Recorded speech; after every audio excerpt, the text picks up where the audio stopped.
High to all. ఈరోజు మనం గులాబ్ జామ్ చేసుకుంటున్నాం ఎంటీఆర్ది. ఫస్ట్ కవర్ కట్ చేయాలి. తర్వాత దానిలోని పిండి అందులో వేయాలి. వేసిన తర్వాత మీరు పాలతో కానీ నీళ్ళతో కానీ పిండిని కలుపుకుంటూ ఉండాలి. దాని మెల్ల కొంచెం కొంచెం పోసుకుంటూ కలపాలి. ఒకేసారి ఎక్కువ పోస్తే మెత్తగా అయిపోతుంది. అందుకే కొన్ని కొన్ని పోసి మెత్తగా చేయాలి. తర్వాత దాన్ని నూనె వేసి కొద్దిసేపు నానబెట్టాలి, 5 minutes అట్లా నానబెట్టి తర్వాత మళ్ళీ పిసికినాక తర్వాత ఇట్లా పిసుకుతూ ఉండాలి. ఈ ప్రాసెస్ చేసినాక పిండి స్మూత్ అవుతుంది. అట్లా తర్వాత చిన్న చిన్న బాల్స్ చేసుకోవాలి. ఇట్లా అప్పుడు స్మూత్గా వస్తాయి బాల్స్. అట్లా అన్నీ చేసి ఒక గిన్నెలో పెట్టుకోవాలి. పెట్టుకొని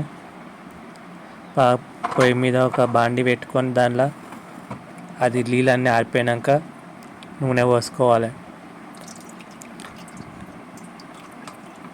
అయిన తర్వాత నూనె హీట్ ఎక్కినాక ఇట్లా మన ఇష్టం ఆర్డర్లో పెట్టుకొని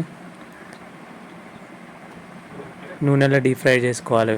మెల్లగా వేసుకుంటా చిన్న లో ఫ్లేమ్ మీద.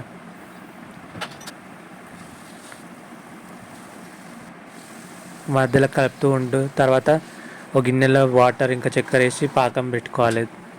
అది ఇలాచి పౌడర్ వేసుకొని మసిలినాక అవి వేయించిన అన్నం వేయాలి. గులాబ్ జాములు అన్నీ వేసినాక